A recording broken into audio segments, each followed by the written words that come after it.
નમસ્કાર, હું યશ ન્યૂઝ 18 ગુજરાતી પર આપનું સ્વાગત છે। હાલ સમાચારો આણંદથી। આણંદની બોરસદ ચોકડી પાસે ગેસ લાઇનમાં ભંગાણ સર્જાયું છે। ભૂગર્ભ ગટર લાઇન માટે ખોદકામ કરતા ભંગાણ પડ્યું। જેસીબી મશીનથી ખોદકામ કરતા ગેસ લાઇનમાં ભંગાણ સર્જાયું છે। ચરોતર ગેસ મંડળીની પીએનજી લાઇનમાં ભંગાણ સર્જાયું છે। તાત્કાલિક સમારકામ કરી ગેસ લીકેજ બંધ કરાયું। ગેસ લાઇનમાંથી ગેસનો ફુવારો ઉડતા અફરાતફરી મચી ગઈ છે।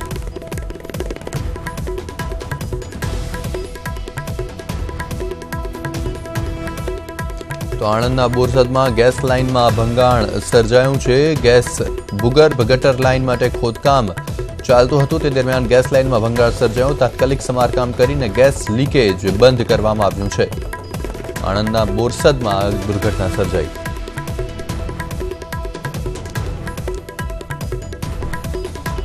આગળ વધીએ, ગીર સોમનાથની મઢવાડ પ્રાથમિક શાળામાં શિક્ષકો વિદ્યાર્થીઓને રૂમમાં પૂરીને જતા રહ્યા હતા ત્યારે બે મહિલાઓને અવાજ આવતા બાળકોને બહાર કઢાયા। ત્યારે આજે ગામના લોકોએ બાળકોને શાળાએ જતા અટકાવ્યા હતા। ગઈકાલે શિક્ષકો વિદ્યાર્થીઓને ક્લાસરૂમમાં પૂરીને જતા રહ્યા હતા અને તે દરમિયાન રૂમની અંદરથી બાળકોનો અવાજ આવતા અન્ય શિક્ષકોએ રૂમ ખોલાવ્યો। ગઈકાલે શિક્ષકો વિદ્યાર્થીઓને ક્લાસરૂમમાં જ પૂરીને જતા રહ્યા હતા। બે મહિલાઓને અવાજ આવતા બાળકોને બાદમાં બહાર કાઢવામાં આવ્યા।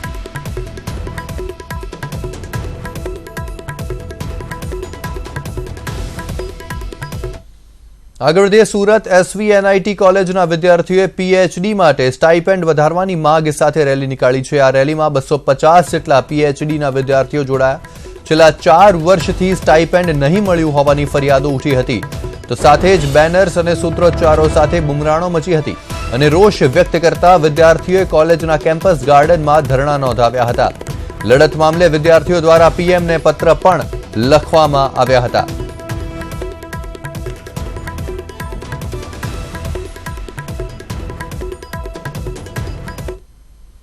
આગળ વધીએ, પૂર્વ ધારાસભ્ય જયંતિ ભાનુશાળી હત્યા મામલે તપાસ એજન્સીઓ સામે આક્રોશ ઉભરાયો છે। જે અન્વયે ભાનુશાળી સમાજ દ્વારા ભુજમાં આક્રોશ રેલી યોજાઈ, જેમાં ભાનુશાળી સમાજે તપાસ એજન્સીઓ દ્વારા ધીમી ગતિની તપાસ થતી હોવાના આક્ષેપો લગાવ્યા।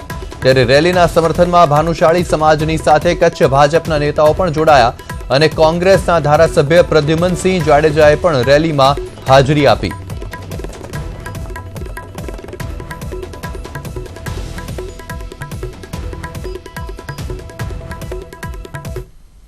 પવિત્ર યાત્રાધામ અંબાજીના ગબ્બર પર્વત પર ગુજરાતનું પ્રથમ સ્કાય વોક બનશે। સ્કાય વોક બનાવવાને લઈને પ્રવાસન વિભાગે એમઓયુ પણ સાઇન કર્યા છે। અંબાજીમાં સ્કાય વોક બનતા શ્રદ્ધાળુઓ તેના માધ્યમથી ગબ્બર પર્વત પર ચઢી શકશે।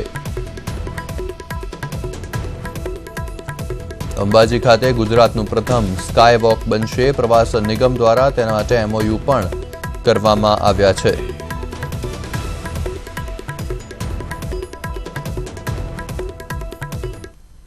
લોકસભાની ચૂંટણી જીતવાના મિશન સાથે કોંગ્રેસે મેરેથોન બેઠકોનો દોર શરૂ કર્યો છે। આજે કોંગ્રેસે ધારાસભ્યો સાથે બેઠક યોજી, જેમાં લોકસભાની ચૂંટણી જીતવાનો સંકલ્પ કર્યો અને એક વધારાની સીટની જવાબદારી ધારાસભ્યોને સોંપવામાં આવી। આ ઉપરાંત આગામી સપ્તાહે ખાટલા અને મહોલ્લા બેઠક યોજાશે। બેરોજગારી, ખેડૂતોની સમસ્યા, મોંઘવારી, ભ્રષ્ટાચાર જેવા મુદ્દાને લઈને આગામી સમયમાં કોંગ્રેસ આક્રમક કાર્યક્રમો પણ આપશે।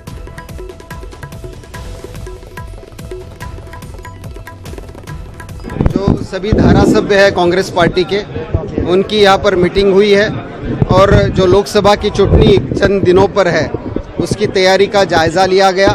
जिस प्रकार से उत्साह धारासभ्यों में दिख रहा है, हम 26 में से 26 सीटों पर फोकस भी करेंगे और अच्छी ताकत से ये सीटें जीतने की दिशा में हम सब लोग जा रहे हैं। पक्षे चूंटणी लक्षी जे कार्यक्रमो जाहिर कर्या छे एने पण सफल बनाववानी वात थई छे।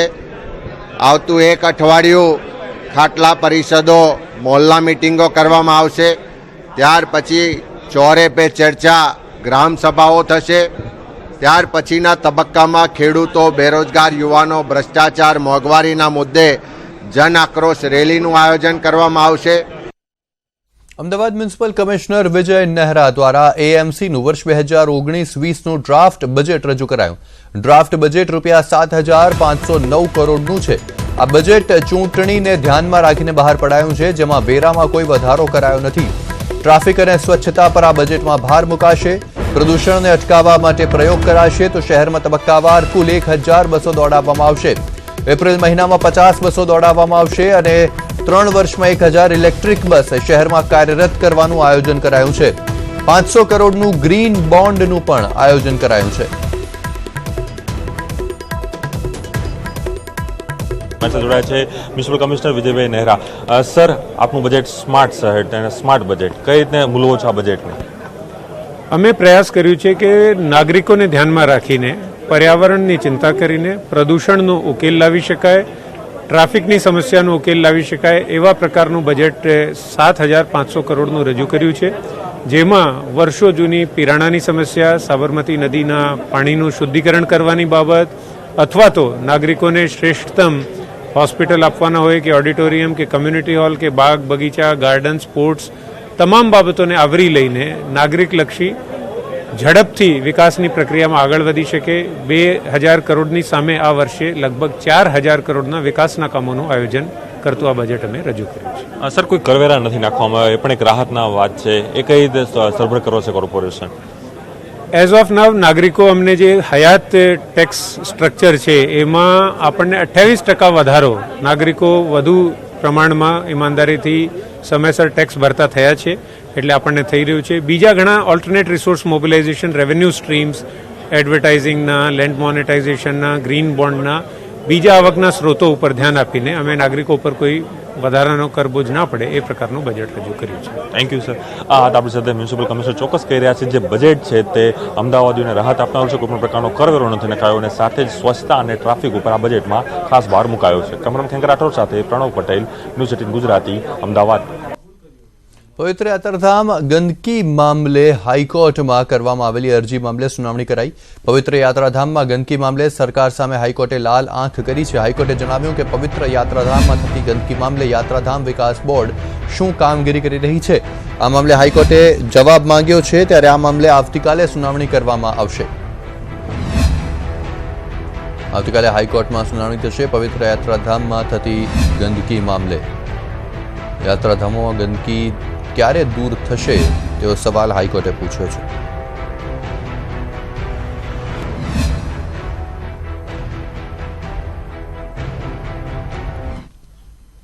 રસ્તે જતા મળ્યા યમરાજ. આવું જ કંઈક બન્યું સુરતમાં.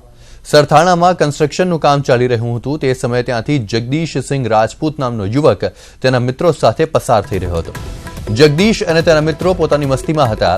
તે પોતાની વાતોમાં મશગુલ હતા પણ કુદરતને તેમની આ મસ્તી કદાચ પસંદ નહીં હોય અને રસ્તામાં જતા જ જાણે સાક્ષાત યમરાજ સાથે ભેટો થઈ ગયો. કન્સ્ટ્રક્શન સાઇટની નીચેથી જતા આ યુવક પર લોખંડનો સળિયો પડ્યો. માથામાં સળિયો પડતા યુવકનું મોત થયું અને સમગ્ર ઘટનાના સીસીટીવી પણ સામે આવ્યા. આ મામલે સરથાણા પોલીસે અકસ્માતનો ગુનો નોંધી તપાસ શરૂ કરી છે.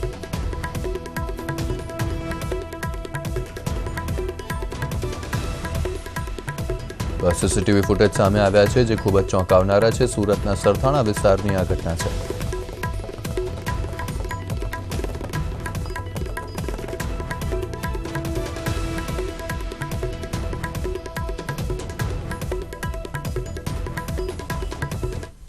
અમદાવાદના ઓઢવ વિસ્તારમાં ટેક્સી ભાડે કરી લૂંટ મચાવવામાં આવી. 4 તસ્કરોએ કેબ ભાડે કરી લૂંટનું કારસ્તાન રચ્યું અને ઇન્ડસ્ટ્રીયલ એસ્ટેટમાં ડ્રાઈવરને બોલાવી લૂંટી લીધો. તસ્કરોએ ગાડી, 12,000 રૂપિયા રોકડ તેમજ મોબાઈલ ફોનની લૂંટ ચલાવી. લૂંટ મામલે ડ્રાઈવર પોલીસ સ્ટેશન પહોંચ્યો ત્યારે પોલીસે હદની બાબતે અસમંજસ વ્યક્ત કરી ગલ્લાતલ્લા કર્યા, જેથી કરીને ભોગ બનનારે કલાકો સુધી પોલીસ સ્ટેશનમાં જ બેસી રહેવું પડ્યું. જો કે લૂંટની સમગ્ર ઘટના સીસીટીવીમાં કેદ થઈ છે ત્યારે જલ્દીથી તસ્કરો પકડાવાની આશાઓ જન્મી છે.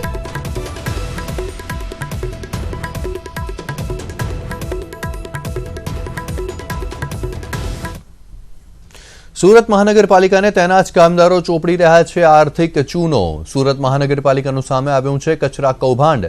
કચરામાં વજન વધારવા માટે સૂકો કચરો પાણી નાખીને કરવામાં આવી રહ્યો છે ભારે. ડોર ટુ ડોર ગાર્બેજની ગાડી ચલાવનારા ખેલ થકી મોટું કૌભાંડ થઈ રહ્યું છે. આ દ્રશ્યમાં જોઈ શકાય છે કે કેવી રીતે કચરો લેનાર માણસ સૂકા કચરામાં પાણી નાખી તેને ભીનો કરી રહ્યો છે જેથી તેનું વજન વધે. સરથાણાની મેઘ મલ્હાર સોસાયટીનો આ વિડીયો સોશિયલ મીડિયામાં વાયરલ થયો છે. કચરાનું વજન વધારી મહાનગરપાલિકાને આર્થિક ચૂનો ચોપડાય છે. રહીશોએ આ છેતરપિંડી કરનારનો વિડીયો ઉતારી વાયરલ કર્યો છે. સુરત મહાનગરપાલિકાના વરાછા ઝોનની 2134 નંબરની ગાડીના કામદારોનું આ કારસ્તાન છે.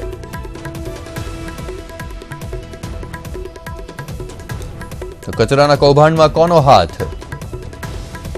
શું કોન્ટ્રાક્ટરની મિલીભગતથી ચાલે છે આ કૌભાંડ? કોની રહેમ નજર હેઠળ ચાલે છે આ કૌભાંડ? શું મહાનગરપાલિકાના અધિકારીઓની છે સંડોવણી? શું આ કૌભાંડથી સત્તાધીશો અજાણ છે? કચરાના કૌભાંડમાં કોનો હાથ છે તે મુખ્ય સવાલ છે.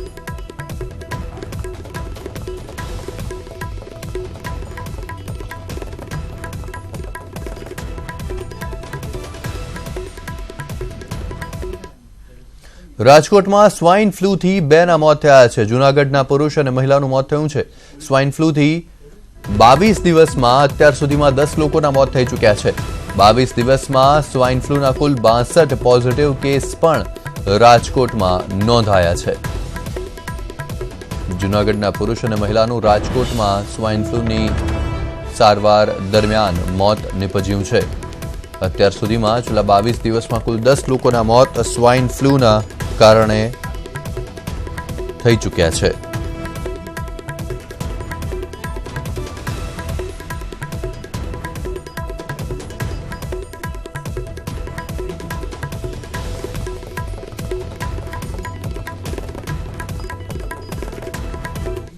આગળ વધી અમદાવાદ 2019ના પ્રથમ દિવસ 21 દિવસમાં શહેરમાં સ્વાઇન ફ્લૂના કુલ 65 કેસ નોંધાયા. ત્યારે મણિનગરની મહિલા સહિત 2 વ્યક્તિઓના મોત નિપજ્યા હોવાનું પણ સરકારી ચોપડે નોંધાયું છે. જે પૈકી સિવિલ હોસ્પિટલમાં દાખલ મણિનગરની 45 વર્ષીય મહિલાનું સારવાર દરમિયાન મોત નિપજ્યું. જ્યારે સરસપુરના 59 વર્ષીય આધેડનો પણ સ્વાઇન ફ્લૂ ટેસ્ટ પોઝિટિવ આવતા શારદાબેન હોસ્પિટલમાં ખસેડાયા હતા, જ્યાં તેમનું મોત થયું. તે સ્થિતિમાં મ્યુનિસિપલ તંત્રના હેલ્થ વિભાગના અધિકારીઓ સિઝનલ રોગચાળાને અટકાવવા પૂરતા પગલાં લેવાઈ રહ્યા હોવાનું જણાવી રહ્યા છે.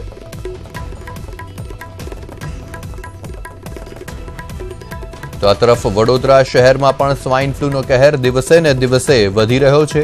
છેલ્લા 20 દિવસમાં સ્વાઇન ફ્લૂના દર્દીઓમાં વધારો જોવા મળ્યો. 25 દર્દીઓના સ્વાઇન ફ્લૂ રિપોર્ટ પોઝિટિવ આવ્યા તો 2 લોકોના મોત નિપજ્યા. માત્ર વડોદરામાં જ છેલ્લા 1 વર્ષમાં 18 લોકો સ્વાઇન ફ્લૂના લીધે મોતને ભેટ્યા. હાલ સ્વાઇન ફ્લૂના 8 પોઝિટિવ દર્દીઓ સરકારી અને ખાનગી હોસ્પિટલમાં સારવાર હેઠળ છે.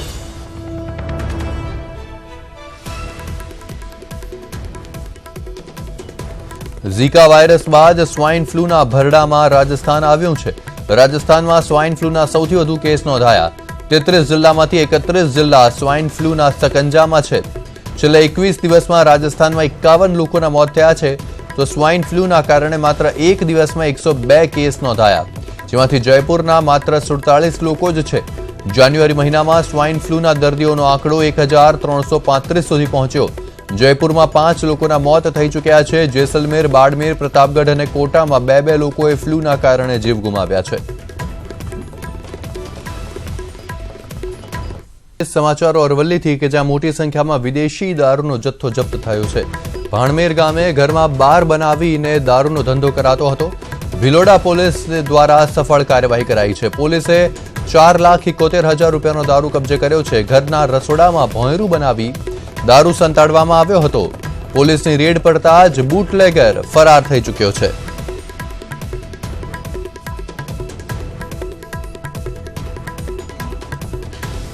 તો અરવલ્લીમાં 4,71,000 રૂપિયાનો વિદેશી દારૂ પોલીસે જપ્ત કર્યો છે. પોલીસની રેડ પડતા બુટલેગર ફરાર થઈ ગયો છે.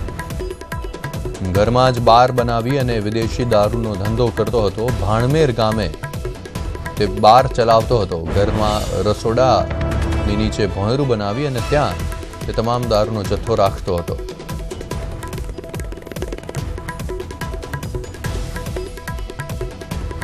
તો બુટલેગર હાલમાં ફરાર છે.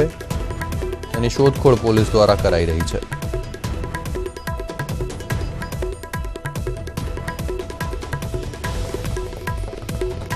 વધુ માહિતી આપશે અમારા સંવાદદાતા હાર્દિક પટેલ. જી હાર્દિક, જાણવા માંગીશું પોલીસ દ્વારા આટલો મોટો દારૂનો જથ્થો જપ્ત કરવામાં આવ્યો છે. બુટલેગર વિશે શું માહિતી પ્રાપ્ત થઈ રહી છે?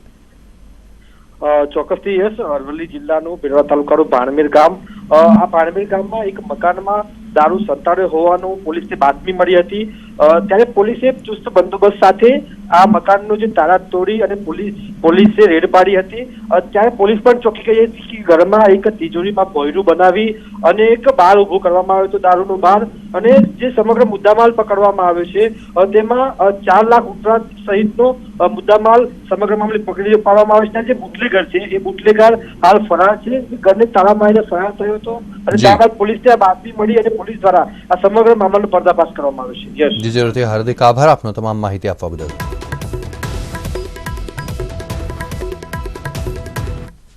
વેસ્ટર્ન ડિસ્ટર્બન્સ અને અપર એર સાયક્લોનિક સર્ક્યુલેશનના કારણે ગુજરાતમાં ઠંડી વધશે. ગુજરાતમાં 2 થી 3 ડિગ્રી તાપમાનમાં ઘટાડો નોંધાશે. ગુજરાતમાં પણ બંને સિસ્ટમની અસરના કારણે અનેક શહેરોમાં વાદળછાયું વાતાવરણ પણ સર્જાયું છે. આજથી ફરી તાપમાન ઘટશે, જેના કારણે ઠંડીમાં વધારો થશે. वेस्टर्न डिस्टर्बेंस है, नॉर्थ पाकिस्तान और दार्जिलिंग या जम्मू कश्मीर का ऊपर है, उसका इंड्यूस्ड इफेक्ट पूरा राजस्थान तक है, उसकी वजह से क्लाउड रहेगी. ठंडी का महसूस कितने दिन होगा? अब अगले 3 दिन ठंडी रहेगी. मिनिमम टेम्परेचर 3 दिन का बाद मिनिमम टेम्परेचर मतलब नाइट टेम्परेचर थोड़ा सा बढ़ेगा, लेकिन डे टेम्परेचर थोड़ा सा मेंटेन रहेगी, बढ़ेगा नहीं. આગળ વધીએ. સમગ્ર દેશમાં વેસ્ટર્ન ડિસ્ટર્બન્સ અને અપર એર સાયક્લોનિક સર્ક્યુલેશન સક્રિય થતા ગુજરાતમાં પણ તેની અસર જોવા મળી રહી છે. ગીર સોમનાથમાં કમોસમી વરસાદ વરસતા ખેડૂતોના પાકને નુકસાન થાય તેવી ભીતિ સેવાઈ રહી છે.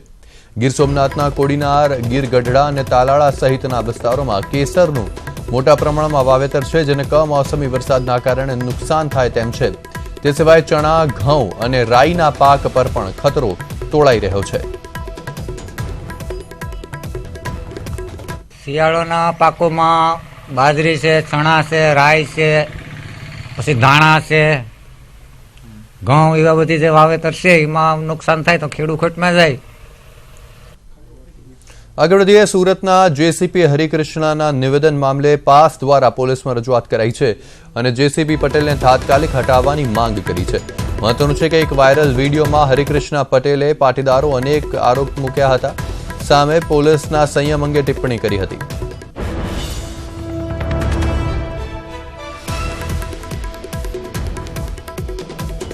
પાછલા દિવસોથી એમની જે કામગીરી થઈ રહી છે કે કંઈક ને કંઈક અંશે આંદોલન પડી ભાંગે, આંદોલનકારીઓ કાયદાકીય ગૂંચવણની અંદર ફસાય, એ પ્રકારના અવારનવાર તેમના દ્વારા જે પ્રયત્નો થઈ રહ્યા છે એના ભાગરૂપે સુરત પોલીસ કમિશનર શ્રીને અમે રજૂઆત કરવા આવેદનપત્ર દેવા માટે આવ્યા છીએ કે તાત્કાલિક ધોરણે સુરતમાંથી એમની બદલી કરવામાં આવે.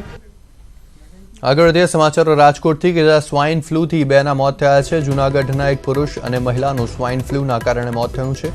સ્વાઇન ફ્લૂથી રાજકોટમાં છેલ્લા 22 દિવસમાં 10 લોકોના મોત થયા છે. 22 દિવસમાં સ્વાઇન ફ્લૂના કુલ 62 પોઝિટિવ કેસ નોંધાયા છે.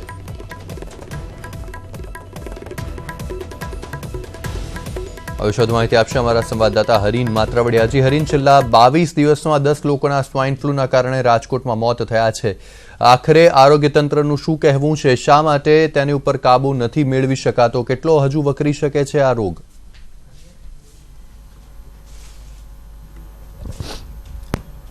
જે ચોક્કસ જે રીતે વાતાવરણમાં પલટો જોવા મળી રહ્યો છે તેના કારણે સ્વાઇન ફ્લૂ છે તે વકરી રહ્યો છે, અને જે રીતે સ્વાઇન ફ્લૂને એક ચેપી રોગ માનવામાં આવે છે ને તેને જ કારણે સ્વાઇન ફ્લૂના કેસોમાં ઘટવાના બદલે વધારો જોવા મળી રહ્યો છે. અત્યારની વાત કરીએ તો 22 દિવસમાં એટલે કે ચાલુ મહિનામાં સ્વાઇન ફ્લૂના 62 જેટલા પોઝિટિવ કેસો સામે આવ્યા છે અને તેમાંથી 10 લોકો છે, 10 દર્દીઓ છે તેના સ્વાઇન ફ્લૂના કારણે મોત થયા છે. બીજી વાત કરવામાં આવે તો હાલ અત્યારે 32 દર્દીઓ હજી પણ રાજકોટની ખાનગી અને સિવિલ હોસ્પિટલમાં સારવાર લઈ રહ્યા છે. રાજકોટ શહેરની વાત કરવામાં આવે તો રાજકોટ શહેરના 19 કેસ પોઝિટિવ નોંધાયા છે અને 2 લોકોના મોત થયા છે, જ્યારે રાજકોટ ગ્રામ્યની વાત કરવામાં આવે તો 18 પોઝિટિવ કેસ નોંધાયા છે અને 2 લોકો છે તેના મોત થયા છે. બીજી તરફ અન્ય જિલ્લાઓની વાત કરીએ તો અન્ય જિલ્લાઓમાંથી જે રાજકોટમાં દર્દીઓ સારવાર લઈ રહ્યા છે તેમાંથી 25 દર્દીઓ સારવાર લઈ રહ્યા હતા, તેનો પોઝિટિવ રિપોર્ટ આવ્યો હતો અને 4 લોકો છે અત્યાર સુધીમાં મોતને ઘાટ ઉતર્યા છે. હજી પણ સ્વાઇન ફ્લૂ છે ધીમે ધીમે ઓછો થવાને બદલે વકરી રહ્યો છે, ખાસ કરીને ચેપી રોગ છે. આરોગ્ય તંત્ર પોતાની રીતે લોકો સુધી માહિતીઓ પહોંચાડી રહ્યું છે, પરંતુ જ્યાં વાતાવરણમાં પલટો અચાનક જોવા મળી રહ્યો છે, વાતાવરણના પલટાને કારણે છે સ્વાઇન ફ્લૂ છે તેમાં વધુ અસર જોવા મળી રહી છે. જી જરૂરથી હરીન. સાથે જ સવાલ તે છે કે અત્યાર સુધીમાં શું આંકડાઓ સામે આવી રહ્યા છે સ્વાઇન ફ્લૂના દર્દીઓના, અને હજુ કેટલા દર્દીઓ તેવા છે કે જેઓ સારવાર હેઠળ છે રાજકોટમાં? રાજકોટ શહેરની સિવિલ અને ખાનગી હોસ્પિટલની વાત કરીએ તો 32 જેટલા દર્દીઓ છે હજી સારવાર લઈ રહ્યા છે અને 22 દિવસમાં 62 કેસ પોઝિટિવ નોંધાયા છે, જેનામાં 10 લોકો છે તેને મૃત્યુ થયા છે સ્વાઇન ફ્લૂના કારણે. અત્યારની વાત કરીએ તો આજે જ 2 દર્દીઓ છે, જૂનાગઢની એક મહિલા અને એક પુરુષનું મોત છે તે સ્વાઇન ફ્લૂથી નીપજ્યું છે અને જેને કારણે ચાલુ મહિના દરમિયાન જે 10 લોકો છે તેને સ્વાઇન ફ્લૂથી મોત થયા છે. જી જરૂરથી હરીન, આભાર આપનો તમામ માહિતી આપવા બદલ. તો છેલ્લા 22 દિવસમાં રાજકોટમાં 10 લોકોના સ્વાઇન ફ્લૂના કારણે મોત થઈ ચૂક્યા છે.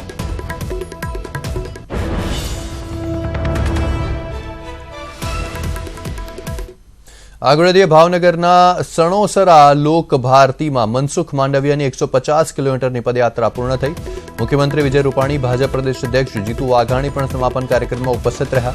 મુખ્યમંત્રી વિજય રૂપાણી, જીતુ વાઘાણી, સાંસદ ભારતીબેન શિયાળના હસ્તે દીપ પ્રાગટ્ય કરાયો અને ગાંધી મૂલ્યો અને બુનિયાદી શિક્ષણના પગલે મનસુખ માંડવિયા દ્વારા આ પદયાત્રાનું આયોજન કરાયું હતું. કાર્યક્રમમાં મુખ્યમંત્રી વિજય રૂપાણી અને કેન્દ્રીય મંત્રી મનસુખ માંડવિયા એક મંચ પર જોવા મળ્યા.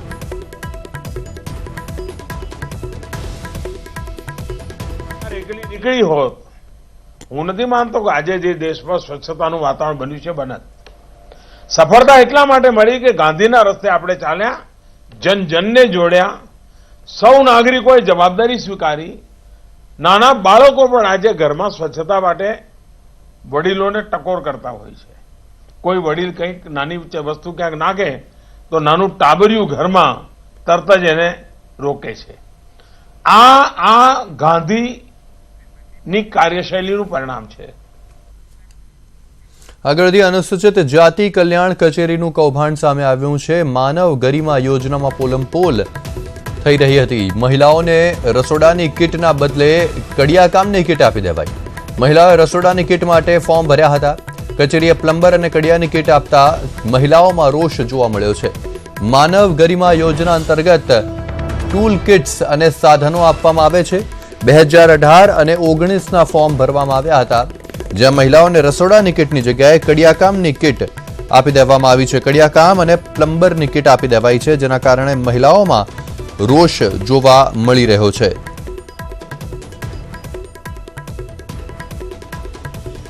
તો હાલ મહત્વપૂર્ણ સમાચારો સામે આવી રહ્યા છે. અનુસૂચિત જાતિ કલ્યાણ કચેરી દ્વારા કૌભાંડ આચરાયું છે. માનવ ગરિમા યોજનામાં પોલમપોલ ચાલતી હોવાનું ધ્યાને આવ્યું છે. મહિલાઓ દ્વારા રસોડાની કીટના ફોર્મ ભરવામાં આવ્યા હતા, તેના જગ્યાએ તેમને કડિયાકામની કીટ આપી દેવાઈ.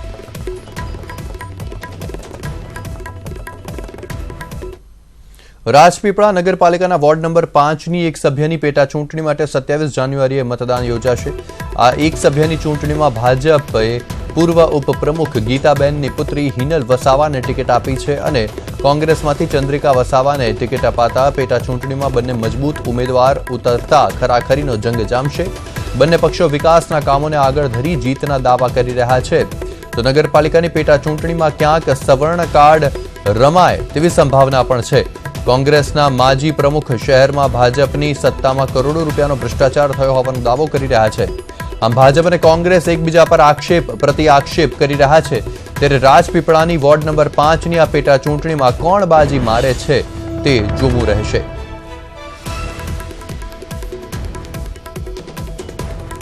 આજે હું પ્રજા વચ્ચે વચન આપું છું, સારા એવા કામ કરીશ. જે વોર્ડમાં જે કામો કરેલા છે એના લીધે જ પ્રજા મને ચૂંટાઈને લાવશે એવી મને આશા છે.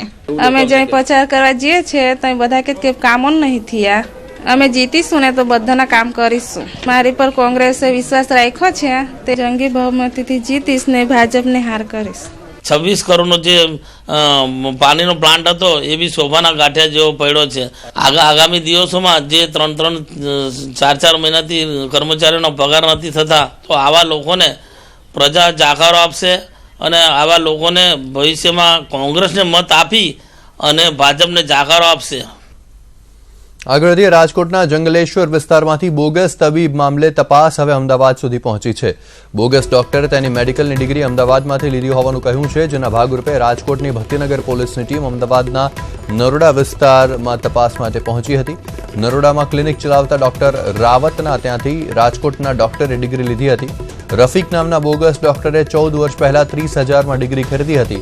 ત્યાં જ સવાલ ઊભા થાય છે કે નરોડાના ડોક્ટરે આ નકલી ડિગ્રી ક્યાંથી અને કેવી રીતે આપી અને આ ડિગ્રી નરોડાના ડોક્ટરે કોને કોને આપી. આ મામલે હાલ પોલીસ તપાસ કરી રહી છે.